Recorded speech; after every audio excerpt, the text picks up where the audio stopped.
everyone, especially our dear panelists. I am Meritin Cachuela. I am Krisha Megahelon. I am Josefa Bulusan. I am Bernadine M. De La Cruz. And we are the researchers. And we are here to present our research study titled The Effectiveness of Asynchronous and Synchronous in Developing the Learning of ISU Cauayan Students. I hope it will enlighten, entertain, and prove worthy of acceptance. And now, I'm going to give this moment to Krisha Gahelon for the background of the study. The problem and its background. Introduction. In online learning, two basic settings are often compared, asynchronous and synchronous. They differ in terms of time and place of teaching and learning activities. Asynchronous settings are temporally and geographically independent and defined as more individually based and self-paced as well as instructor-dependent.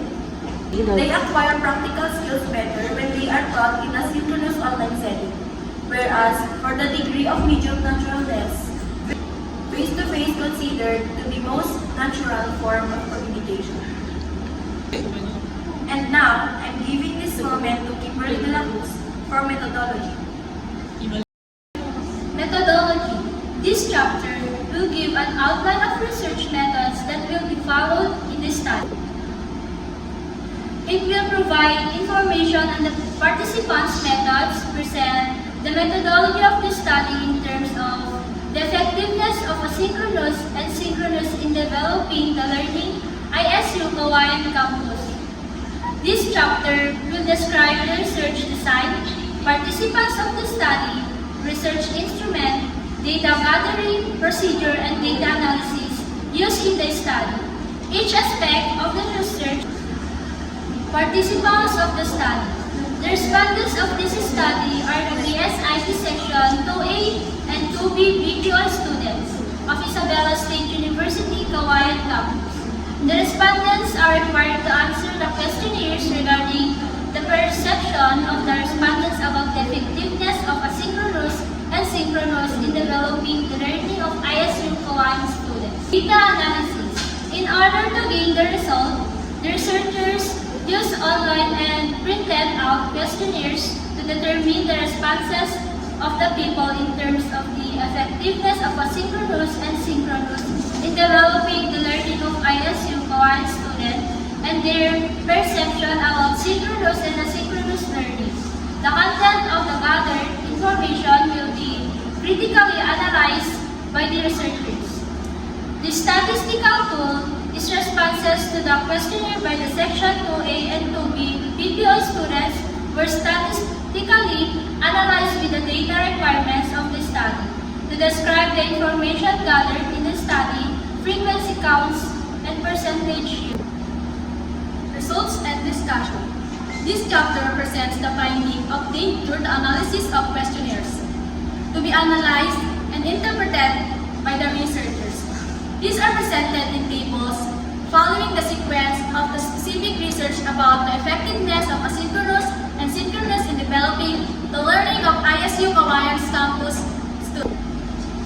The table 1.2 shows the female respondents have a percentage of 59% and the remaining 41% are the male respondents with a total of 100%. This implies that the majority of the respondents are female. In Table 2.1, the table above shows that 32 or 32% of respondents answered asynchronous and effective in getting a high grades, while 68% of them answered synchronous are more effective in getting a high grades. Table 2.2. The table shows synchronous gained the highest mean of 1.67 with a descriptive interpretation. The respondents said that synchronous is very effective modalities, while the table shows asynchronous gained the lowest mean of 2.16 with a descriptive interpretation. The respondents said that asynchronous is somewhat effective modalities in 2A BPO. Table 3.1. The table shows that the most respondents answered that synchronous is more effective with a frequency of 31. 19 of the respondents respondents answered asynchronous is slightly effective. This implies that the majority of the respondents answered that synchronous is more effective than asynchronous. Table 3.2. The table shows that the most respondents answered that synchronous is more effective with a frequency of 34. 17 of them respondents answered asynchronous is slightly effective. This implies that the majority of respondents answered that synchronous is more effective than asynchronous. Table 3.3. The table shows that the most respondents answered that synchronous is more effective with a frequency of 64. 63 of the respondents answered asynchronous is slightly effective. This implies that the majority of the respondents answered that synchronous is more effective than asynchronous. 4.1. The table shows that the most respondents answered that synchronous is learning they prepare with a frequency of 29. 21 of the respondents answered asynchronous. This implies that the majority of the respondents answered they prepare synchronous than asynchronous. Table 4.2. The table shows that the most of respondents answered that asynchronous is the learning they prepare with a frequency of 37. 13 of the respondents answered asynchronous. This implies that the majority of the respondents answered they prefer synchronous than asynchronous. Table 4.2. The table shows that the most of respondents answered that synchronous is the learning they prefer with a frequency of 66. 34 of the respondents answered asynchronous. This implies that the majority of the respondents answered that they prefer synchronous than asynchronous.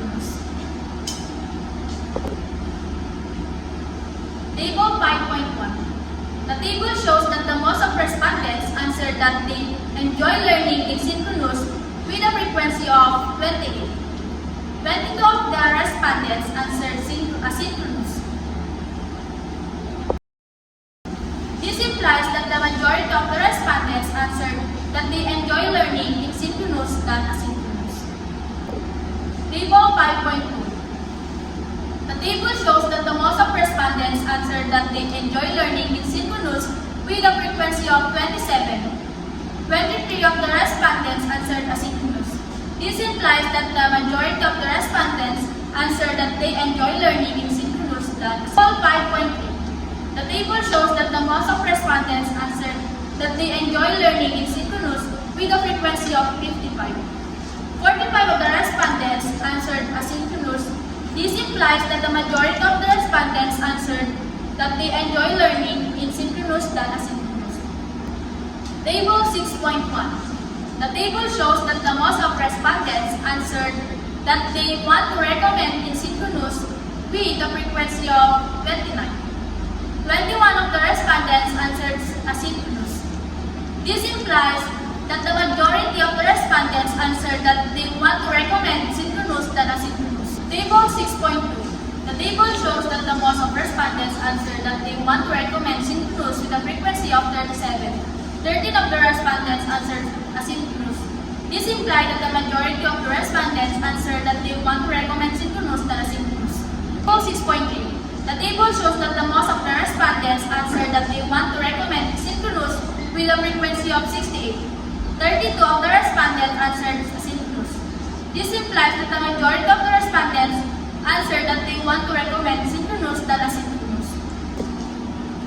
Summary of findings, conclusion, and recommendation. This chapter presents summary of findings, conclusion, and recommendations drawn from the result of the study.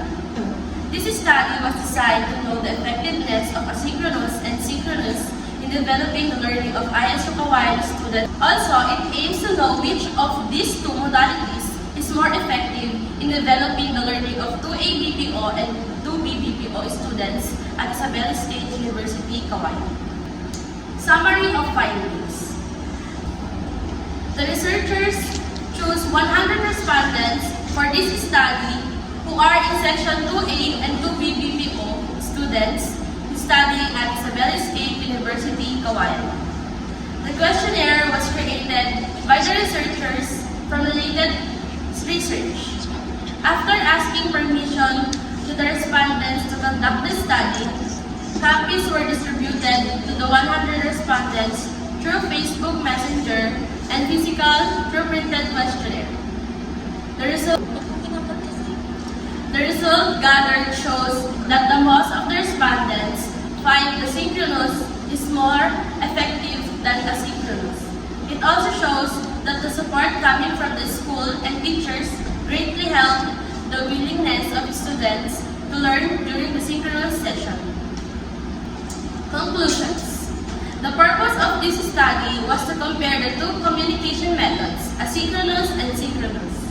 While keeping learning strategies consistent across each method, to find out how these two methods affect learners' self-regulation, social pressure, satisfaction, interaction, and the learning process and outcomes in small, interactive, and collaborative online methods. Based on the findings derived from this study, the following conclusions were drawn. First, synchronous is more effective and enjoyable than asynchronous. Second, synchronous and asynchronous learning has no direct effect on the student academic performances. Third, the school and teacher plays an important role in the willingness of a student to learn. And fourth, synchronous learning taught students to learn, study with the help of their teacher. Recommendations.